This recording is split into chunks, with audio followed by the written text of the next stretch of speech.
हे चला बसून घ्या पटकन रांगेत. आडव्या रांगा करा, उभ्या रांगा करा आणि व्यवस्थित बसा. अगदी व्यवस्थित रांगेत बसा. म्हणजेच आपल्याला जो काही क्रमांक दिलेला असेल त्या क्रमांकावर जाऊन बसा. आडवी रांग दिसली पाहिजे आणि उभी रांग सुद्धा व्यवस्थित दिसली पाहिजे. अशा पद्धतीने बैठक व्यवस्था करा. ठीक आहे, बसलेत का? ओके, ठीक आहे. आता लक्ष द्या. तर तुम्हाला रांगेत का बसायला सांगितलं त्याचं कारण आहे. कारण आज आपण जो टॉपिक शिकणार आहोत त्या टॉपिकचं नाव आहे रांगेतील स्थान.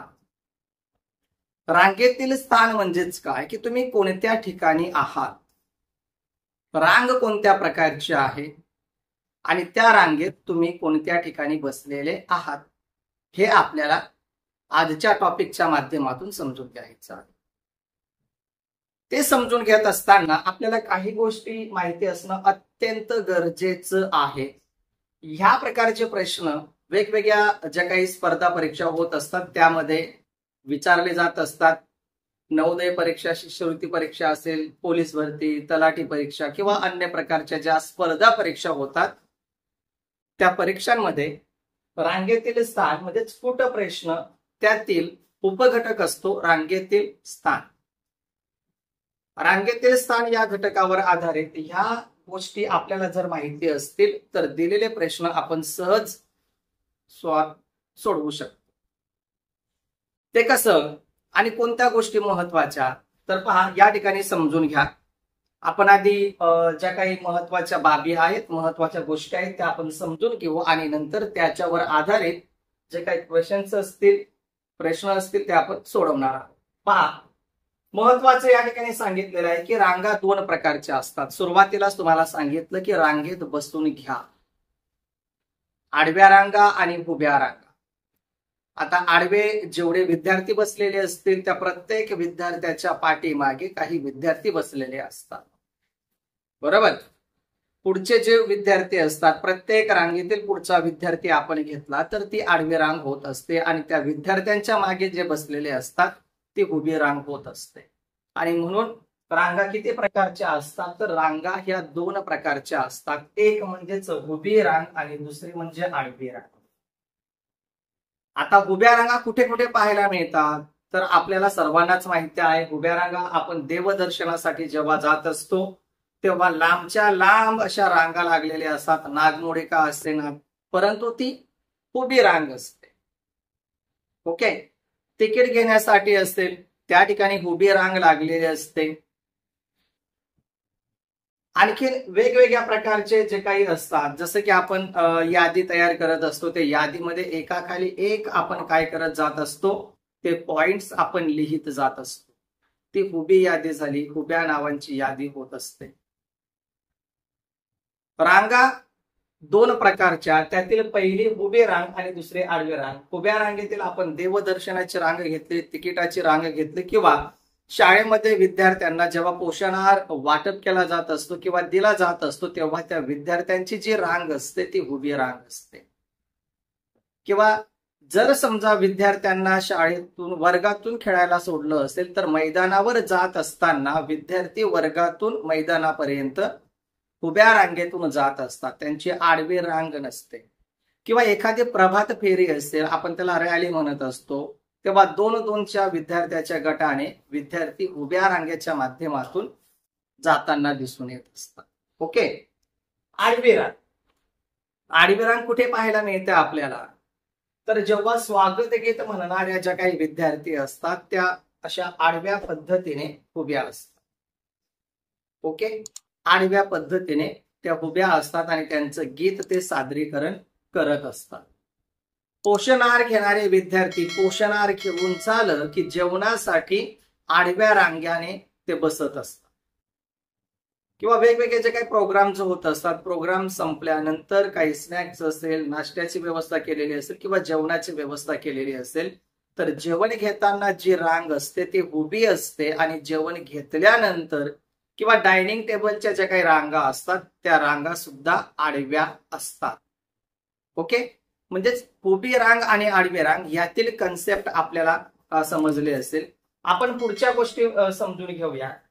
आडवी रांग आणि उभी रांग यांच्यावर आधारित प्रश्न कोणत्या प्रकारे विचारले जातात ते फार महत्वाचं आहे. पहा, त्यासाठी या ठिकाणी म्हटलेलं आहे पहिला प्रकार आणि दुसरा प्रकार. पहिल्या प्रकारामध्ये कोणत्या प्रकारचे विचारले जातात, तर मागचा किंवा पुढचा क्रमांक देऊन प्रश्न विचारलेले असतात. मागचा किंवा पुढचा क्रमांक दिलेला असतो आणि त्यानुसार तो प्रश्न विचारलेला असतो. दुसरा प्रकार कसा असतो, डाव्या किंवा उजव्या बाजूचे क्रमांक दिलेले असतात. आता मागचा पुढचा क्रमांक आपल्याला उभ्या रांगेत पाहायला मिळत असतो. डाव्या उजव्या बाजूचे जे काही क्रमांक असतात ते आडव्या रांगेत पाहायला मिळत असतात. इथे सुद्धा आपल्याला आडव्या आणि उभ्या रांगा या ठिकाणी समजायला मिळतात. बरोबर की नाही? म्हणजेच आपल्याला ह्या दोन गोष्टी माहिती असायला हव्यात की जी रांग आहे ती कोणत्या प्रकारची आहे, किंवा मागचा आणि पुढचा जर क्रमांक दिलेला असेल तर ती उभी रांग असते. डावा आणि उजवा जर क्रमांक दिलेला असेल तर ती रांग असते आडवी रांग. ओके, पुढे डावा उजवा मागचा पुढचा असे क्रमांक स्वतंत्रपणे दिलेले असले तरी व्यक्ती एकच असते हे लक्षात ठेवावे. ज्या क्रमांकावर सांगण्यात आलेला असेल किंवा जो क्रमांक तुम्हाला मिळवायचा असेल तो क्रमांक मिळवत असताना आपल्याला एक गोष्ट नेहमी लक्षात ठेवायची असते, ती म्हणजेच काय, की तुम्ही डाव्या बाजूने मोजा, उजव्या बाजूने मोजा, मागून काउंट करा किंवा पुढच्या दिशेने काउंट करा, परंतु तो व्यक्ती आपण दोनदा मोजणार नाही याची आपल्याला दक्षता घ्यायची असते, काळजी घ्यायची असते. अन्यथा तो क्रमांक आपल्याला मिळवता येणार नाही किंवा आपलं उत्तर चुकण्याची शक्यता असते. म्हणजे तो व्यक्ती त्या रांगेत एकदाच काउंट केला जाईल याची काळजी घ्यायची. पुढचा पहा, रांगेतील स्थान दोन्ही बाजूकडून दिलेले असते तेव्हा रांगेतील व्यक्ती 2 वेळा मोजले जाणार नाही याची दक्षता घ्यावी. रांगेतील स्थान जर दोन्ही बाजूने दिलेला असेल, या ठिकाणी आपण त्या प्रकारचा एक्झाम्पल घेतलेला आहे.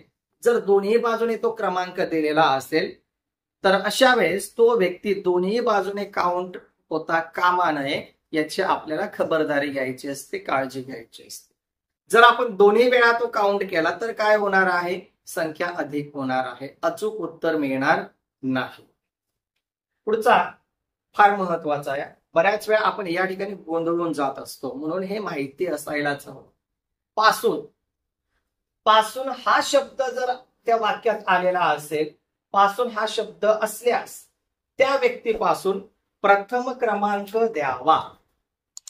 म्हणजे त्याच्यापासून तो व्यक्ती कितव्या क्रमांकावर आहे. जर असा वाक्य असेल, बघा, त्याच्यापासून किंवा च्यापासून तो कितव्या क्रमांकावर आहे, जर असं विचारलं तर ज्या व्यक्तीपासून विचारलेला असेल त्या व्यक्तीला तुम्हाला प्रथम क्रमांक द्यायचा आहे. म्हणजे त्याला एक म्हणायचं, त्याच्यापासून सुरुवात करायची, पासून वाक्यात आलेला असेल तर. नेक्स्ट, डावीकडे किंवा उजवीकडे असा शब्द असल्यास डावीकडे किंवा उजवीकडे, च्या डावीकडे, च्या उजवीकडे या प्रकारची वाक्य रचना असेल तर अशा वेळेस काय म्हटलेलं आहे, प्रथम क्रमांकाने मोजू नका. त्या ज्या व्यक्तीपासून डावीकडे किंवा उजवीकडे म्हटलेलं असेल अशा वेळेस आपल्याला त्या व्यक्तीला मोजायला सांगितलेलं नाही. तर त्याच्या पुढे जो व्यक्ती असेल किंवा बाजूला जो व्यक्ती असेल त्या व्यक्तीला प्रथम क्रमांक देऊन तिथून पुढे तुम्हाला क्रमांक द्यायचे आहे किंवा मोजायचे आहे. तो सोडून पुढील व्यक्तीला तो प्रथम क्रमांक द्यावा किंवा पहिला नंबर द्यावा आणि तिथून पुढे मागे डावीकडे उजवीकडे ते तुम्ही काउंट करू शकता आणि अचूक उत्तर मिळवू शकता. ओके, ह्या गोष्टी जर आपल्याला माहिती असतील, प्रामुख्याने आपल्याला हे तर माहिती असायलाच हवं.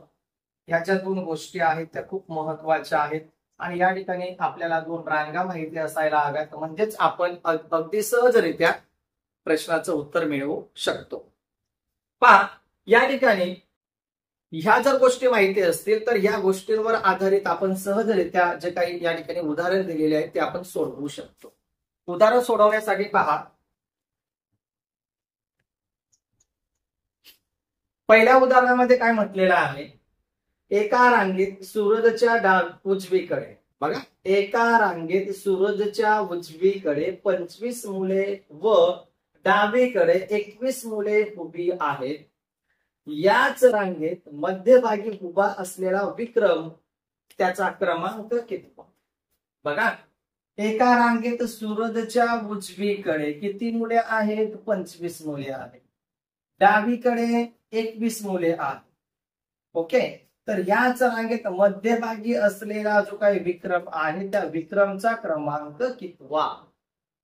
जर ह्या प्रकारचा प्रश्न दिलेला असेल तर आपल्याला सोडवत असताना एक खबरदारी घ्यायची असते, ती म्हणजेच काय, तर आपण पहिल्यांदा काय करायचं, आता या उदाहरण सोडवत असताना आपली जी डावी बाजू तीच या ठिकाणी सुद्धा गृहीत धरायची आहे, आपली जी उजवी बाजू तीच या ठिकाणी गृहीत धरून ते उदाहरण सोडवायचे आहे. पहा, या ठिकाणी डावीकडे किती विद्यार्थी आहेत? 21 विद्यार्थी. कोणाच्या? पहा, या ठिकाणी सूरज आपण घेतला, सूरजची उजवी बाजू ही, म्हणजेच या ठिकाणी आपण उजवीकडे लिहून घेऊया समजण्यासाठी, आणि या ठिकाणी डावीकडे. ओके, आता पहा, या ठिकाणी डावीकडे किती विद्यार्थी आहेत? 21 आहेत. उजवीकडे किती आहेत? 25 आहेत. ओके, सूरजच्या उजवीकडे 25 मुले आणि डावीकडे 21 मुले. क्लिअर झालं?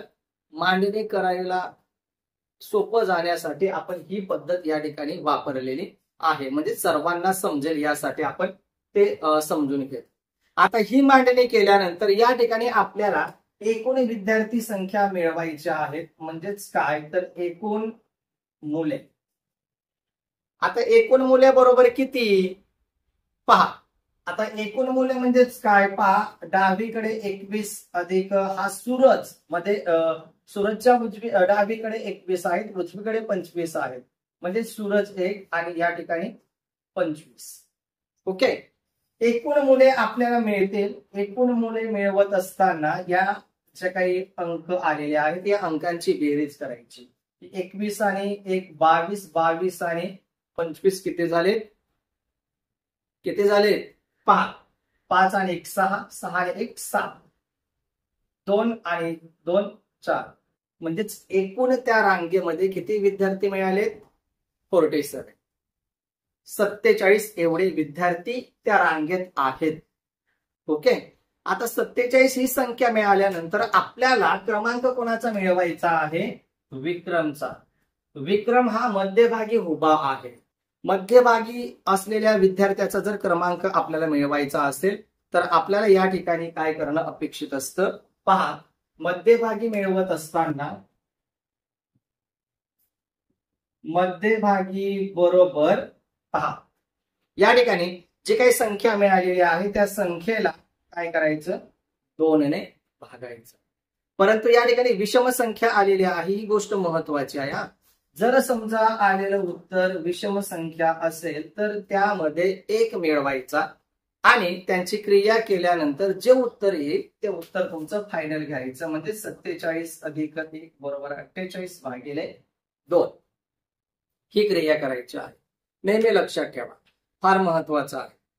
जर समजा यांची बेरीज जर विषम संख्या आली असेल, विषम अंक आला असेल, तर अशा वेळेस भागण्यापूर्वी त्या संख्येमध्ये 1 मिळवा. 1 मिळवल्यानंतर जी काही बेरीज आलेली असेल त्या बेरजेला 2 ने भागा आणि 2 ने भागल्यानंतर जे उत्तर असेल ते उत्तर म्हणजेच या विद्यार्थ्याचा क्रमांक. पहा, आता या ठिकाणी आपण भागाकार करतोय. 2 1 2, 2 2 4, 2 चौक 8, म्हणजेच या ठिकाणी आपल्याला 24 हे उत्तर मिळालेलं आहे. म्हणजेच काय, तर विक्रम जो काय आहे त्या विक्रमचा कितवा क्रमांक आहे? 24वा क्रमांक आहे.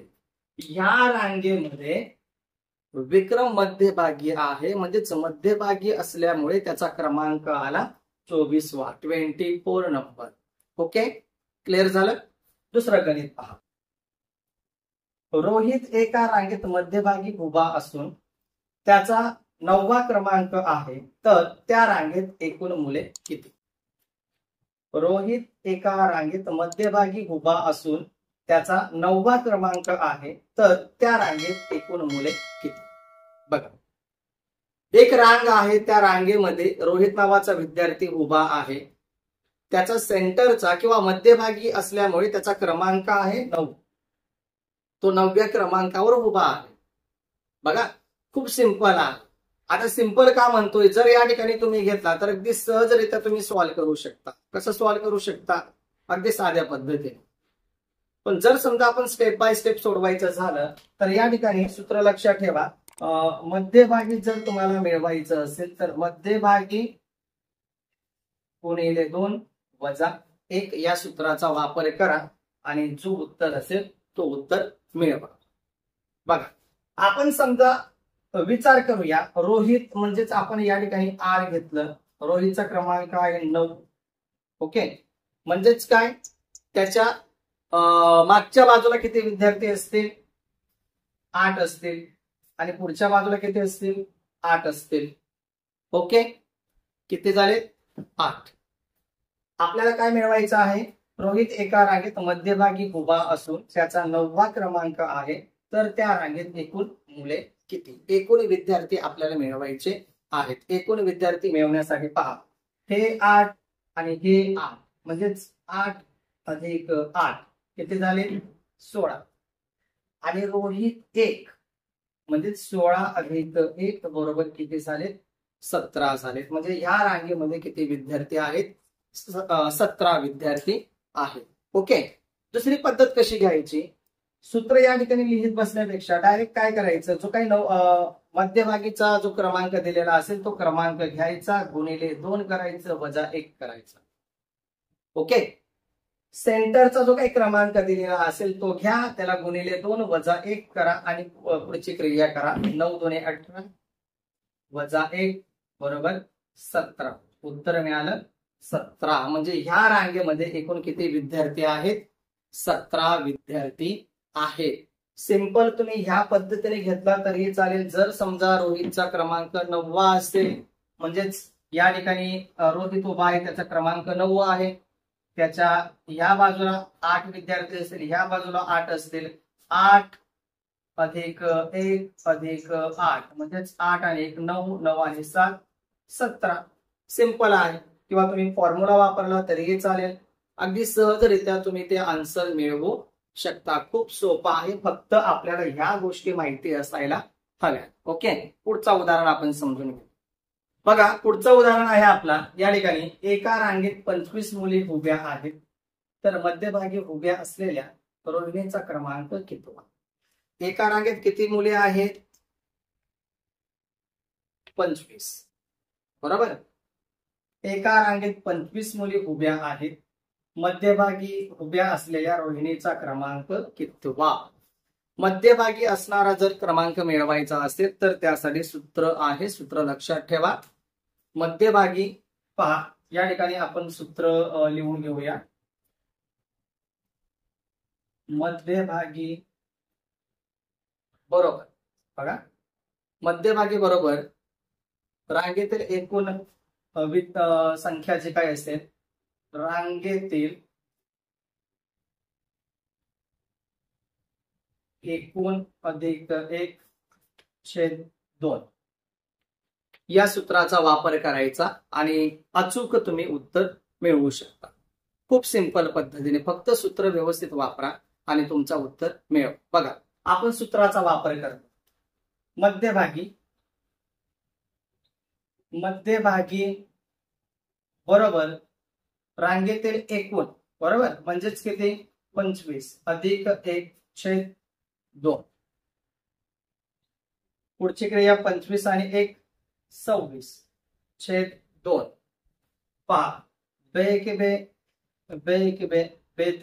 6 म्हणजेच तुमचा उत्तर आलेला आहे 13. ऐक नाही सोपं. म्हणजेच काय, या ठिकाणी मध्यभागी असणारी जी काही रोहिणी नावाची विद्यार्थिनी आहे, तिचा क्रमांक कितवा आला? 13. मध्यभागी बरोबर रांगेतील एकूण संख्या अधिक 1/2 या सूत्राचा वापर करा आणि त्या सूत्राचा वापर केल्यानंतर किती मोठी संख्या विचारलेली असू द्या, किती मोठी. समजा या ठिकाणी म्हटलेलं असेल की 70 मुली एका रांगेत उभ्या आहेत, बरोबर. तर त्या ठिकाणी मध्यभागी असणारी रोहिणी कितव्या क्रमांकावर आहे? तर आपण काय करू, या ठिकाणी सिंपल आहे, मध्यभागी काढत असताना काय करायचं, 70 अधिक 1/2 म्हणजेच काय, 70 अधिक 1 काय होईल, 71 होईल.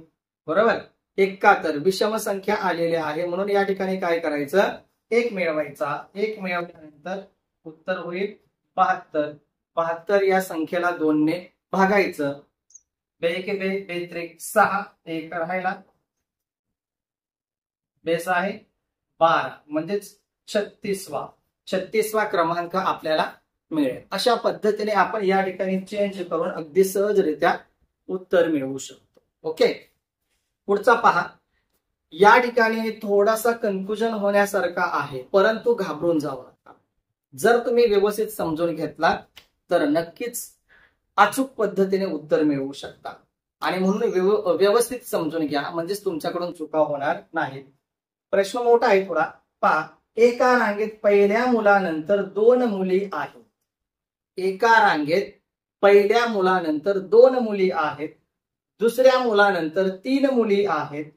ओके, तिसऱ्या मुलानंतर 4 मुली आहेत. अशा प्रकारे 10 मुले उभी आहेत. तर रांगेत फक्त मुलींची संख्या किती? बघा, एका रांगेत पहिल्या मुलानंतर 2 मुली, एकानंतर 2 मुली, 2 नंतर 3 मुली, 3 नंतर 4 मुली, अशा एकूण 10 विद्यार्थी किंवा 10 मुले उभे आहेत. तर त्या रांगेत मुलींची संख्या किती? ओके, जर मुलींची संख्या विचारलेली असेल तर अशा वेळेस या ठिकाणी सुद्धा सूत्र आहे. ते सूत्र वाटल्यास तुम्हाला लिहून देतोय. तो सूत्र लक्षात ठेवा. या ठिकाणी सूत्र लिहून घ्या. सूत्र आहे n बरोबर, बघा, n बरोबर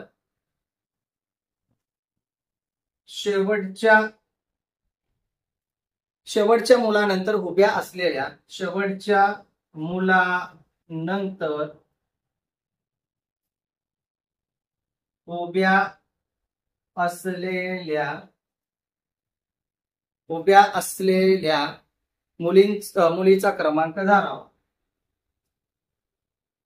मुलीचा क्रमांक धरावा, हा सूत्र आहे. ओके, सूत्र आहे n बरोबर शेवटच्या मुलानंतर उभ्या असलेल्या मुलीचा क्रमांक धरावा. म्हणजेच काय, या ठिकाणी शेवटचा जो विद्यार्थी आहे त्या शेवटच्या विद्यार्थ्याचा क्रमांक कितवा आहे, 10वा आहे. कितवा आहे, 10वा. म्हणजे या ठिकाणी सूत्र काय होईल पहा. या ठिकाणी आपण सूत्र लिहून घेऊया. n बरोबर n अधिक 1/2. ओके, आणि वजा 1. आता ही क्रिया करत असताना तुम्हाला काय लक्षात ठेवायचं आहे किंवा काय करायचं आहे, हा सूत्र जो आपण या ठिकाणी घेतलेला आहे, n म्हणजे शेवटच्या मुलानंतर, शेवटचा मुलगा कोण आहे, कितवा आहे, 10 आहे. असे 10 मुलं उभी आहेत. बरोबर, आणि पुढचा 11वा मुलगा, तर तो जो 11वा मुलगा असेल तो क्रमांक तुम्ही शेवटच्या मुलीचा धरायचा.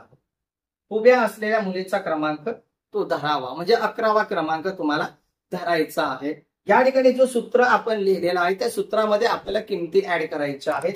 10 नंतर येणारी जी काही संख्या म्हणजेच पुढच्या मुलाचा क्रमांक असेल 11, म्हणजेच n म्हणजेच काय, या ठिकाणी 11 घेतलं. 11 पहा, नंतर या ठिकाणी पुन्हा आपल्याला 11 घ्यायचा आहे, कंस पूर्ण छेद 2. बघा, आता ही क्रिया करत असताना ही क्रिया करा. 11 1111 11 अधिक 1 12 अधिक 12, सॉरी. आता पुढची क्रिया करा. या ठिकाणी आपण मांडणी केलेली आहे. पुढची क्रिया करा. 11 गुणिले यांची बेरीज करा. 11 अधिक 1 12/2. ओके, पहा, आपण शॉर्ट मध्ये भागाकार करतोय. बे के बे, बेस आहे 12. या ठिकाणी -1 आहे. आता पुढची क्रिया करा.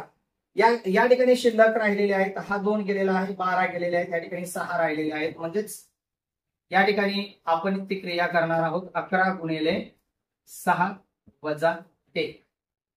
11 6 66 वजा 1 बरोबर 65. आपल्याला उत्तर मिळालेलं आहे 65. म्हणजेच या ठिकाणी एकूण मुलींची संख्या किती असणार आहे? 65 एवढी असणार आहे. या ठिकाणी जागा थोडीशी कमी पडली, तुम्ही व्यवस्थित या ठिकाणी पाहू शकता आणि तो समजून घेऊ शकता. ओके, तर अशा पद्धतीने आपण सूत्रांचा वापर करून रांगेतील स्थान, उभी रांग, आडवी रांग, मागून दिलेले नंबर, पुढचे नंबर, आडवे किंवा उजवीकडून डावीकडून दिलेले क्रमांक, ह्या गोष्टी लक्षात ठेवून पासून असेल, डावीकडून असेल, उजवीकडून असेल, ह्या गोष्टी सुद्धा तेवढ्याच महत्वाच्या आहेत. म्हणून ह्या गोष्टी आपल्याला माहिती असाव्यात. जर आपल्याला व्हिडिओ आवडला असेल, माहिती उपयुक्त वाटली असेल तर अधिकाधिक शेअर करा. आणि अशाच प्रकारची जर माहिती तुम्हाला मिळवायची असेल आणि जर आपण चॅनलवर नवीन असाल तर लगेचच आपल्या चॅनल जॉईन करा. म्हणजेच चॅनल सबस्क्राईब करून बेल आयकॉन प्रेस करा. अशा व्हिडिओची नोटिफिकेशन आपल्याला मिळू शकेल. ओके, लवकरच भेटू आपण पुढील व्हिडिओच्या माध्यमातून. तोपर्यंत बाय बाय.